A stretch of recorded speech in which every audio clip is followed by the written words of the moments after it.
ये यूपीआई पूरी दुनिया को हिला के रख देगा। एटीएम कार्ड मांगेगा, उसका कोड मांगेगा, छिड़क देगा कुछ ऐसे। इस सब को एक के बार में कोच देंगे। तो भारत सरकार को यूपीआई को, अब यूपीआई क्या है?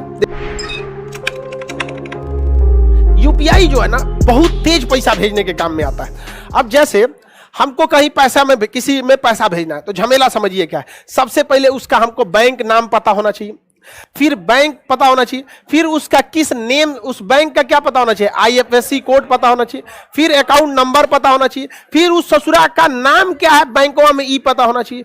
इतना झमेला हो जाता है। समझ में आ गया कि नहीं आ गया? इतना झमेला हो गया कि नहीं? अब ये है, मान के चलिए कि मेरा हो गया, ये मेरा हो गया, दिस इज माई। माई नहीं लिखते, माई नहीं लिखता है, सब माई भी होता है हमरा। अब हमको दूसरे में भेजना है, तो हमको जब दूसरे में भेजना है तो उसका भी हमको क्या पता होना चाहिए, कौन बैंक है, उस बैंक का क्या है, आईएफएससी क्या है, उसका अकाउंट नंबर क्या है, और उसका नाम क्या है, उसका नाम क्या है। इतना भरेंगे तब क्या होगा, अदर अकाउंट में जाएगा। बताओ बाबू, इतना झमेला किसी को पसंद नहीं है। इतना झमेला किसी को पसंद नहीं है कि उसका इतना जाना जाए। तो भारत सरकार लाई यूपीआई सिस्टम। यूपीआई कहता है एक काम करो, ये आदमिया से कहता है, जैसे मान के चलिए आदमी बी है, ये आदमी ए है, इससे कहता है तुम अपना यूपीआई आईडी बना लो। तो कहेगा कैसे? कहा कुछ नहीं करना है, हाँ ये सब चीज वह हमको बता दो, ये सब चीज वह हमको बता दो, तो हम तुमको एगो यूपीआई कोड दे देंगे, अपना यूपीआई कोड दे देंगे। जैसे ये कोड भरोगे मतलब ये सारा चीज उसको ऑटोमेटिक पता चल जाएगा, तुमको भरना नहीं पड़ेगा। इसको कहता है कि तू बकलवा अपना यूपीआई आईडी बना ले। कहेगा ई कैसे? तो कहेगा हाँ सब चीज हमरा बताओ, और जैसे बता देंगे तो इसका क्या बन जाएगा, एक तो यूपीआई बन गया। समझ में गया? यूपीआई में ये सारी चीजें छुपी रहती हैं। यूपीआई कुछ नहीं है, यही आपका एक के बार में शॉर्ट में बता दिया है। इस सब को एक के बार में कोच देंगे तो क्या बन जाएगा, यूपीआई। इस सब को एक के बार में कोच देंगे तो यूपीआई। अब बताओ, पैसा भेजना है तो या तो ये चारों चीज भरो, या तो सीधा उसका यूपीआई मारो। समझ में गया? इस यूपीआई से इस यूपीआई में, नहीं तो पहले हमरा बैंक कौन है, हमरा आईएफएससी कौन है, हमरा अकाउंट नंबर, हमारा नाम, फॉर्म के दूसरे पन्ना में ओकर अकाउंट नंबर, उसका नाम, बहुत झमेला। इसमें क्या है, बस एक बार आपको क्या बनाना है, यूपीआई। पता चला ओकरो यूपीआई रहना चाहिए।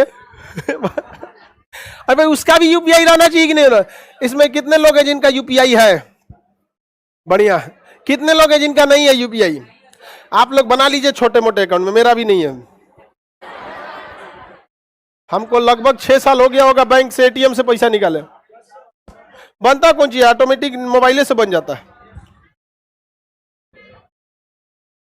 18 साल से पहले नहीं बनता है, 18 साल से पहले कुछ नहीं होता है। बैठ जाओ सर। इसमें एटीएम नंबर भी मांगता है, हाँ सिक्योरिटी के लिए एटीएम कार्ड मांगेगा, उसका कोड मांगेगा, हाईली सिक्योर कर देगा।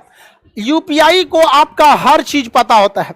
आप अपने बैंक का एटीएम नंबर, कार्ड वगैरह सारा चीज किसको बता देते हैं, यूपीआई को। अब यूपीआई आपका सिंपल सा चीज, यूनिक आईडी हो गया। दुनिया के जितने लोग हैं सबका अपना यूपीआई क्या है, अलग ही है। अब आपको ये सब भरने की जरूरत है?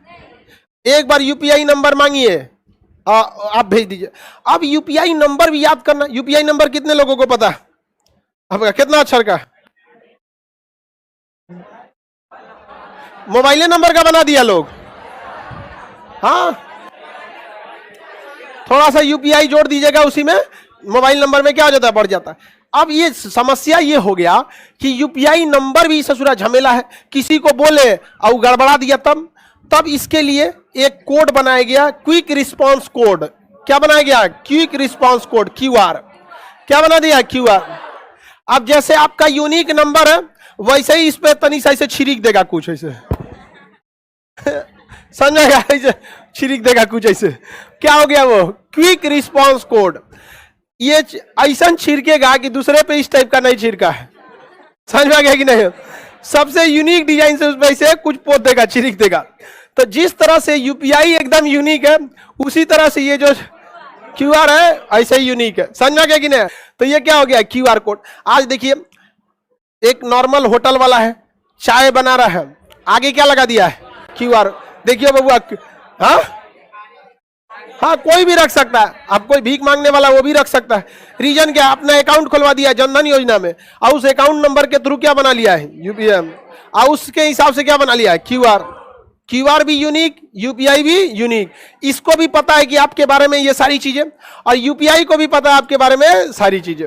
अब आपको भरने की जरूरत है नहीं है, लेकिन ध्यान दीजिएगा, पता चला आप दुकान खोले, अब किसी चीज का बहुत ग्राहक आ रहे हैं, तो आपने क्या लगा दिया, क्यूआर कोड, खटाखट स्कैन हो रहा है, पैसा आ रहा है, कोनो बदल दिया क्यूआर कोड वे ले आके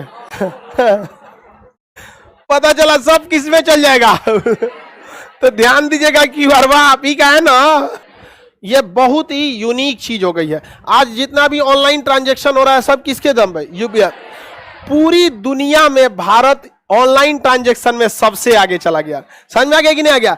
जिस देश में 1995 में पहली बार इंटरनेट आया हो, कंप्यूटर चला हो, वह देश आज पूरी दुनिया में। लेकिन बात यह नहीं है, केएफसी पता ही नहीं चलता है ना, उसमें उसकी नेशनलिटी छुपी है ना कुछ छुपी है। अब भारत कुछ बोलेगा इंडियन नेशनल इंस्टीट्यूट, इस टाइप का हो जाएगा। तो अगर यूपीआई में देखिए इंडियन है, ये नहीं है इंडियन नहीं है, क्योंकि देखिए जब आप इंटरनेशनल लेवल पे जाते हैं तो बहुत सारे लोग आपके दोस्त होते हैं, बहुत सारे आपके दुश्मन भी होते हैं। तो अगर आपके नाम से आपकी आइडेंटिटी पता चल जाएगी तो दोस्तों का तो समर्थन वैसे भी मिलेगा, पता चलेगा, लेकिन दुश्मन छोड़ देगा।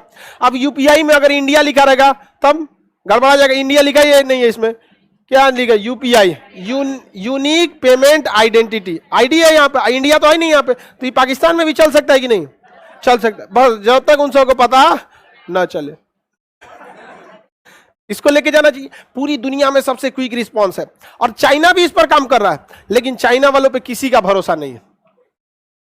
अरे चाइना वाले पर किसी को भरोसा करना भी नहीं चाहिए। पाकिस्तानियों और चाइनीजों पर भरोसा कभी नहीं करना चाहिए।